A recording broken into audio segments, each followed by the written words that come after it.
Saya tanya, kalau seandainya calon presidennya itu cuma Anies, Ganjar, dan Prabowo, kira-kira mana yang Anda pilih ya? Dia bilang itu rahasia. Ya sudah, rahasia ya. Jadi yang ingin saya katakan adalah sometimes kita tidak bisa punya pilihan yang mewah, ya kan? Karena sistem politik kita dibangun oleh oligarki. Karena itu siapapun yang masuk dalam lingkaran itu akan menjadi, ada kecenderungan akan menjadi orang yang terpaksa harus bernegosiasi dengan oligarki. Tapi sekali lagi, ingat kata E.F. Saifullah Fattah ya, Anda track record akan membuktikan apakah ketika Anda memerintah Anda takluk pada oligarki atau justru oligarki yang menyesuaikan diri kepada Anda. Kan itu masalahnya. Anies Baswedan 5 tahun bekerja di Jakarta telah membuktikan bahwa dia tidak tunduk dan tidak dibawa oligarki. Itu yang paling penting, ya kan?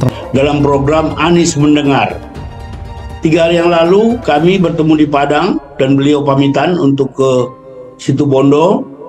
Saya tanya, loh kok Jawa Timur lagi mas? Iya, Jawa Timur itu harus kita perhatikan secara khusus karena bukan saja karena pemilihnya besar, tapi banyak sekali potensi yang harus digali di sana. Nah, itu yang beliau katakan. Kami sendiri mendampingi beliau beberapa kali di Jawa Timur. Bahkan pernah di Madura itu, beliau keliling Madura sampai di Sampang, ke pesantren dan bertemu rakyat itu seolah-olah tanpa batas. Beliau juga tidak suka dengan birokrasi. Beliau ingin mendengar langsung isi hati rakyat. Dan saya kira ini salah satu perbedaan Anies dengan capres-capres yang lain yang lebih banyak mendekatkan diri dengan rakyat di semua lapisan. Jadi sejak Oktober Anies itu sudah lakukan perjalanan, dan saat yang sama populasi pemilih Jakarta 5 kali lipat lebih terdidik ketimbang populasi nasional. Kemudian dari sisi ekonomi, warga Jakarta 7 kali lipat lebih sejahtera ketimbang nasional. Maka pilihan warga Jakarta punya nilai simbolik yang penting buat siapapun capres. Jadi dari sisi itu menurut saya penting untuk melihat preferensi warga Jakarta.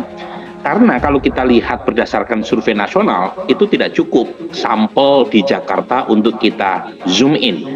Kan hanya 4,2%-an ya dari total populasi nasional. Jadi karenanya perlu untuk mengecek lebih khusus preferensi warga Jakarta, meskipun dari sisi populasi pemilih tentu kalah dibanding Jawa Timur, Jawa Barat maupun Jawa Tengah. Betapapun Pak Jokowi pernah menjadi orang nomor 1 di Jakarta sekalipun, dan saat menjadi Capres 2019 beliau adalah posisinya incumbent, itu pun keunggulannya juga tidak telak.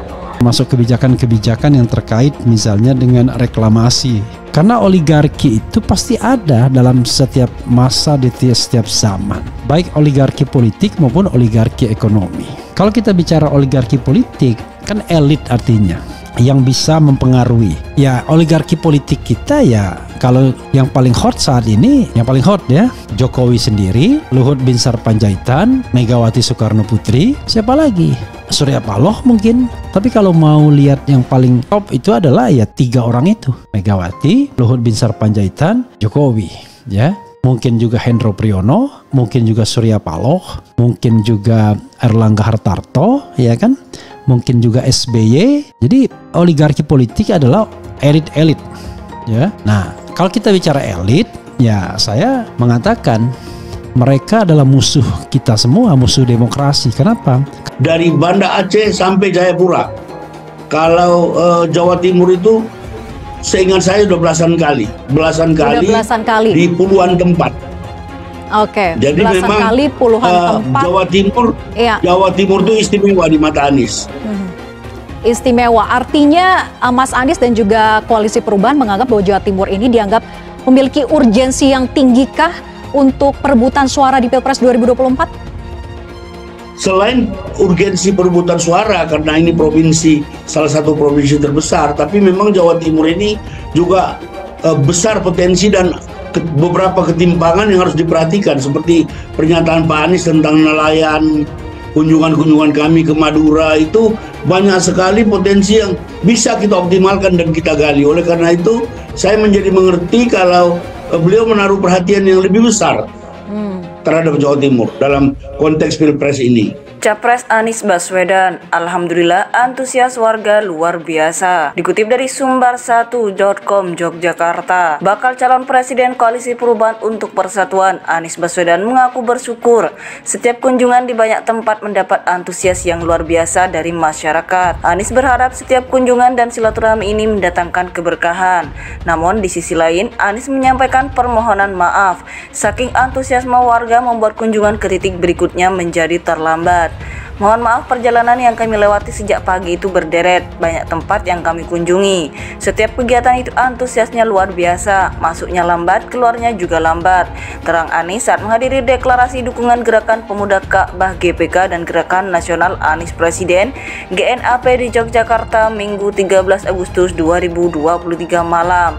Dikutip dari KBA News. Anies mengibaratkan kunjungannya di sejumlah tempat ini seperti perjalanan kereta api. Kalau telat di stasiun pertama, otomatis telat di stasiun berikutnya. Stasiun paling akhir telatnya paling lama. Mohon maaf ya, kata Anies. Insya Allah yang bertahan di sini adalah orang-orang berjuang tanpa lelah. Imbu suami Ferry Farhati ini. Seorang perempuan tepat di depan Anies Baswedan berceloteh. Kula ten memiliki sejak siang jam 12.20 pak, katanya. Enggeh kulupon saking subuh bu, celoteh Anies yang langsung mendapat hiruk pikuk tawa hadirin. Jadwal kunjungan Anies Baswedan pada Minggu 13 Agustus 2023 cukup padat. Dari pagi mengunjungi pasar pagi, dilanjutkan jalan sehat bersama PKS di Salatiga. Kemudian pertemuan dengan dalang di Boyolali, lalu ziarah di makam Raja-Raja Mataram Islam di Kota Gede, Yogyakarta.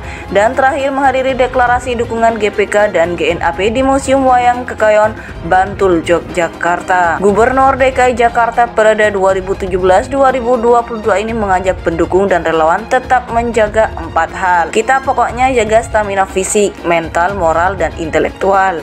4 stamina ini harus dijaga, perjalanan kita masih panjang, katanya. Anies mengatakan perjalanan yang ditempuh merupakan perjalanan yang mendaki, bukan perjalanan yang mendatar atau menurun. Perjalanan yang mendaki itu berat, tapi akan mengantarkan pada puncak-puncak keberhasilan, insya Allah, ungkapnya. Mantan Mendikbud ini menceritakan saat ziarah di makam Panembahan Senopati di Kompleks Makam Raja-Raja Mataram Islam di Kota Gede. Ada orang iseng. Tadi di sana malah ada kabar, ada orang bilang Pak Anies tidak jadi datang. Ada saja yang iseng-iseng itu dan mau diumumkan pakai mikrofon lagi, ungkapnya. Anies berharap agar masyarakat dilindungi dari orang-orang yang zalim. Lalu Anies pun mengucapkan selawat asli yang secara serentak diikuti hadirin.